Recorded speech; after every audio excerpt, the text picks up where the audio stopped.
Պարոն Վարդանյան, ըստ Թրամփի շատ մոտ են Իրանի հետ համաձայնագրի կնքմանը, թե Իրանը ինչ-որ չափով համաձայնել է պայմաններին։ Այս մասով ինչ դիտարկումներ կանեք, ինչ վերլուծություն ունեք։ Ես առաջին հերթին մեր շահերի մասին եմ մտածում, ես կարծում եմ, որ այն ձևակերպումը, որը դուք հնչեցրեցիք ձեր հարցում, ձեռնտու է մեզ համար, որովհետև Իրանի ու Միացյալ Նահանգների հարաբերությունների մերձեցումը ձեռնտու է Հայաստանին, այդ թվում նաև Հայաստանին։ Հասկանալի։ Եվ ես կարծում եմ, որ Իրանում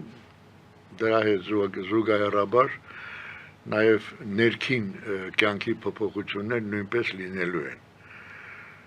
Այսինքն այաթոլլաների ռեժիմը արդեն տեսնում է, հասկանում է, գիտակցում է, որ այլևս այդպես շարունակել հնարավոր չէ, երկիրը կործանվում է, տնտեսությունը փլուզվում է, և Իսրայելի հետ այսպիսի ժողովրդի լեզվով ասած քյալլա տալը բոլորովին ձեռնտու չի Իրանին, հենց Իրանին, որտեղ Իրանի պետական գաղափարախոսության մեջ կա այնպիսի մի համար մեկ կետը կա, որը այսպես է հնչում, որ Իսրայելը պետք է ոչնչացվի, Իսրայելը իրավունք չունի ընդհանրապես լինելու աշխարհի երեսին, ընդհանրապես իրավունք չունի։ Ես կարծում եմ, որ այդ կետից Իրանը պետք է հրաժարվի, որովհետև հակառակ դեպքում ոչ մի լավ բան Իրանին չի սպասում, իսկ մեզ համար դա շատ կարևոր է, որովհետև Իրանը մեր կարելի ասել դաշնակից երկիր է մեզ համար, բարեկամ ժողովուրդ է, եւ մենք անտարբեր չենք կարող լինել այն ամենի նկատմամբ, ինչ որ տեղի է ունենում Իրանում։ Ինչ ասեմ, ես կարծում եմ, որ ես հույս ունեմ, որ Իրանի հետ կապված հարցերը դրական լուծում կստանան, մեզ համար դրական, եւ Իրանի համար, եւ մեզ համար։ Իսկ ինչ եք կարծում, ով կանգնեցրեց Հնդկաստան, Պակիստան այդ հակամարտությունը, որը սրվել էր, Թրամփն ասում է իմ վարչակազմին հաջողվեց կանգնեցնել, Հնդկաստանի արտգործնախարարությունը հայտարարում է, որ հնդկական զենքի ուժը ստիպեց Պակիստանին կանգնել, մտածել։ Հա, Չինաստանն էլ ասում է, որ ինքն է կանգնեցրել։ Հիմա ձեր վերլուծությունը ո՞րն է։ Ես կարծում եմ, այստեղ ես որևէ գուշակում չեմ կարող անել, չեմ էլ ուզում,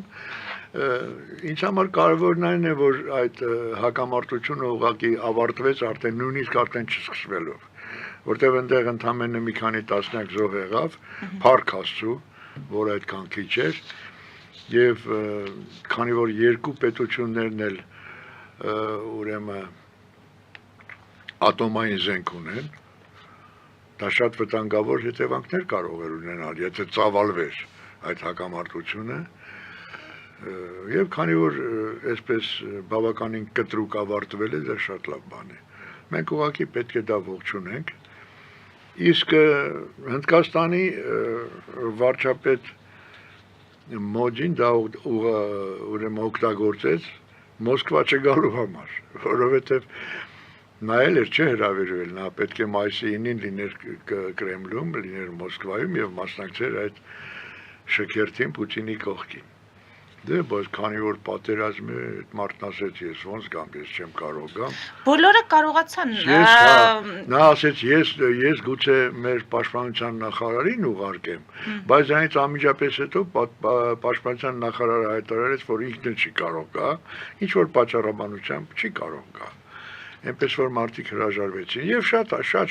այո, բոլորը չէ, բայց շատերը գտնվեցին, որ կարողացան գտնել պատճառներ, հարգելի պատճառներ եւ չմասնակցել։ Հիմա այս առումով անպայման ուզում եմ լսել ձեր դիտարկումները Ալիևի չգնալու հետ կապված։ Նա չգնաց, սահմանափակվեց միայն զորք ուղարկելով, իսկ մեր ղեկավարը այնուամենայնիվ գնաց եւ դուք գիտեք, թե ինչ երկար ժամանակ քննարկվեց դա, ինչ բացասական կարծիքներ էին հնչում այդ շքերթին մասնակցելու հետ կապված։ Ինչ եք կարծում, ինչու Ալիևը չգնաց, հաշվի առնելով Պուտինի հետ ունեցած ջերմ հարաբերությունները եւ ինչու գնաց Նիկոլ Փաշինյանը, կարող էր արդյոք չգնալ եւ որքանով բխեց Հայաստանի շահերից նրա գնալը։ Գիտեք ինչ, ընդհանրապես իմ գնահատականը հետեւյալն է։ Հայաստանը հանձինս Նիկոլ Փաշինյանի ստացավ հերթական ոնց որ ժողովուրդն ասում թարս սիլլա ստացավ։ Թարս սիլլա։ Առաջին հերթին Ալիևի կողմից, իհարկե նաև Ռուսաստանի կողմից, Լուկաշենկոյի կողմից։ Ես գիտեք ինչ ամանչելով էի այդ ամեն ինչը տեսնում, հեռուստատեսությամբ նայում էի, հետևում էի իհարկե, տեսա ինչպես վայրեջ կատարեց մեր ինքնատիրը Մոսկվայի օդանավակայանում ով դիմավորեց Նիկոլ Փաշինյան, ինչ որ երրորդական թե չորրորդական ինչ որ չինովնիկ, որին ոչ ես եմ ճանաչում, ոչ էլ որևէ մեկը երևի թե չգիտեմ ով էր դա։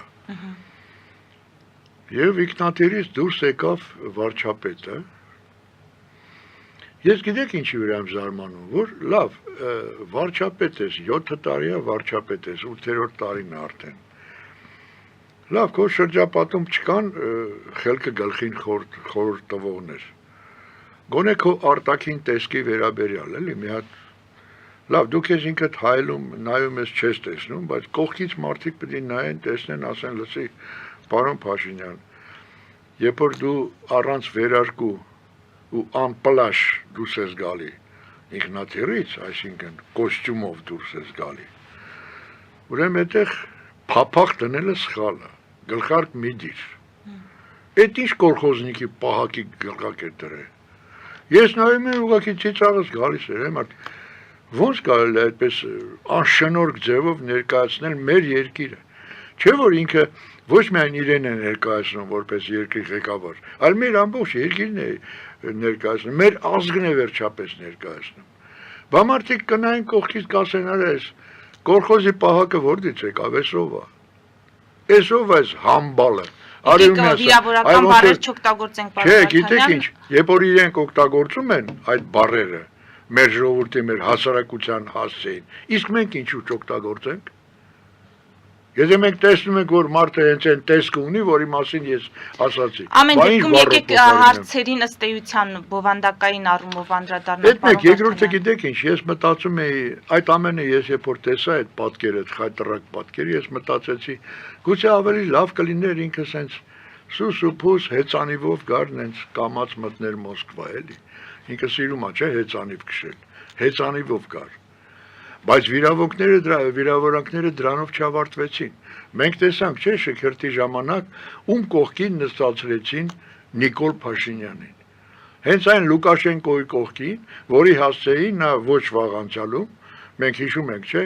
ինչ կոշտ գնահատականներ տվեց եւ ինչ հայտարարություններ արեց, որ ոչ մի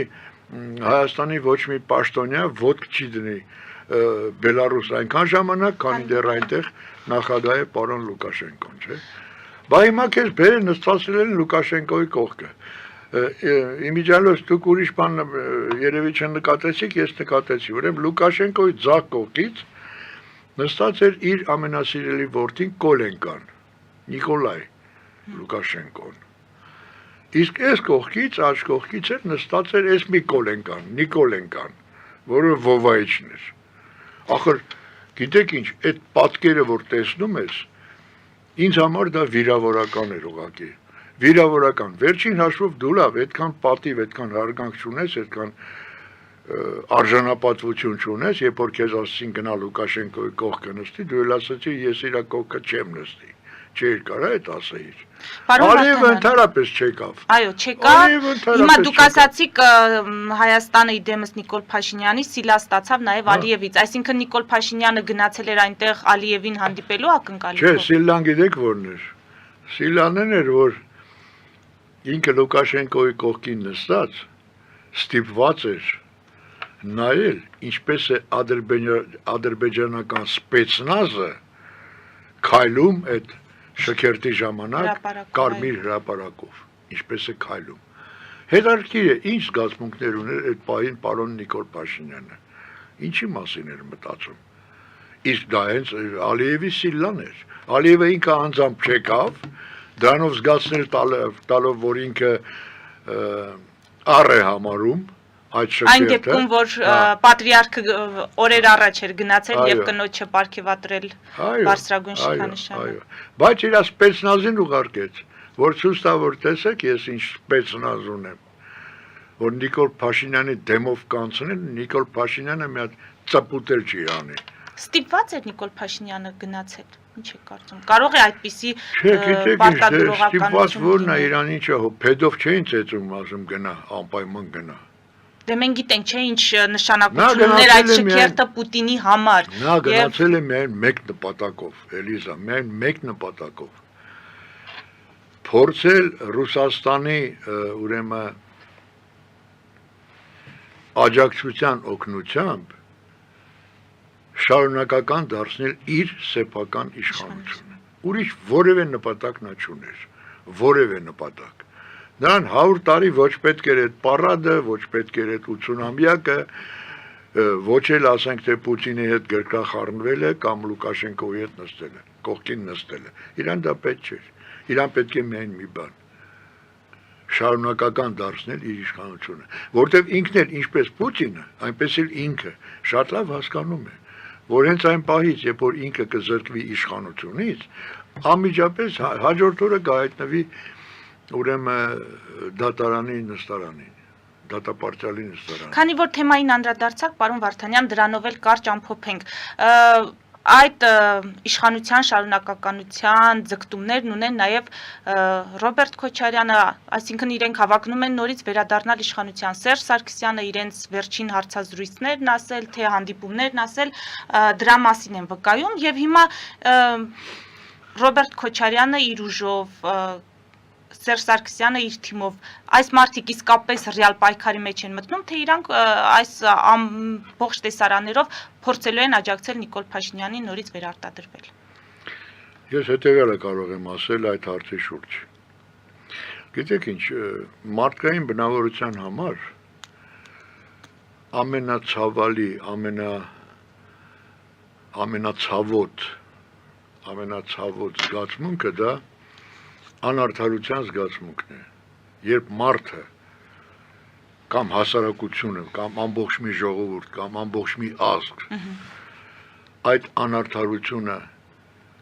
անընդհատ տեսնում է եւ տեսնում է, որ այդ անարդարությունը անընդհատ պարտվում է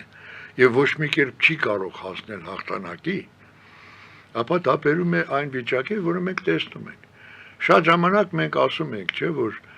Այս ինչ ալտնարբերությունն է ժողովրդի մոտ, այս ժողովուրդը ինչու է այսպես հիասթափվել, այս ժողովուրդը ինչի ոչ մեկին չի հավատում, ոչ մի բանի չի հավատում, ոչ մի լավ բան չի տեսնում, ոչ մի պայքարի չի ուզում մասնակցի, բա ոչ մասնակցի, երբ որ գիտեք ինչ, արդարությունը հաղթում է միայն այն դեպքում, երբ այն ոտնահարողները, այսինքն հանցավոր հանցագործություն կատարած անձինք մնում են անպատիժ։ Այդ դա առաջին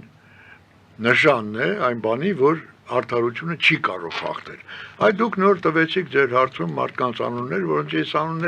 ես այդ անուններից ուղղակի զզվում եմ, դրա համար չեմ ուզում կրկնեմ։ Ուղղակի կասեմ երկրորդ եւ երրորդ իշխանազավթ նախագահները, որոնք ոչ միայն հիմա չեն փթում բերտերում, որտեղ որ իրենց իսկական տեղն է, մինչև կյանքների վերջը, այլ շարունակում են մնալ քաղաքականության մեջ, շարունակում են, ինչպես դուք ասացիք, ձգտել դեպի նորից վերադարձնել իշխանությունը, շարունակում են ուրեմն վայելել իրենց գողացածը, թալանածը, ախր չէ որ ժողովուրդը այդ ամենը տեսնում է, չէ, բոլորն են դա տեսնում, անկախ իրենց գրագիտության աստիճանից մարդիկ այդ ամենը տեսնում են եւ շատ լավ գիտակցում են։ Հետևաբար Նիկոլ Փաշինյանի վերարտադրվելու հնարավորությունները որքանով են մեծ, եթե հաշվի առնենք նաեւ Մոսկվայից աջակցություն։ Ես կարծում եմ զրոյական են, որտեղ գիտեք ինչ, կգա մի մոմենտ, մի պահ, երբ որ ժողովուրդը կհասկանա, որ Նիկոլ Փաշինյանը ոչ պակաս, եթե չասենք ավելին, ոչ պակաս հանցագործ է, քան են ձեր նշված երկու հանցագործները։ Իսկ դրանք երկուսը չեն։ Դրանք շատ են, դրանք հարյուրավոր են։ Եվ այդ ժամանակ Պուտինի օգնությունն էլ չի օգնի։ Չէ, այդ ժամանակ ես կարծում եմ Պուտինն էլ չի լինի։ Մենք քիչ առաջ խոսում ենք, չէ, Պուտինի հնարավոր մոտ ապագայի մասին։ Ես կարծում եմ, որ այդ ապագան շատ դառն է լինելու, շատ բացասական է լինելու։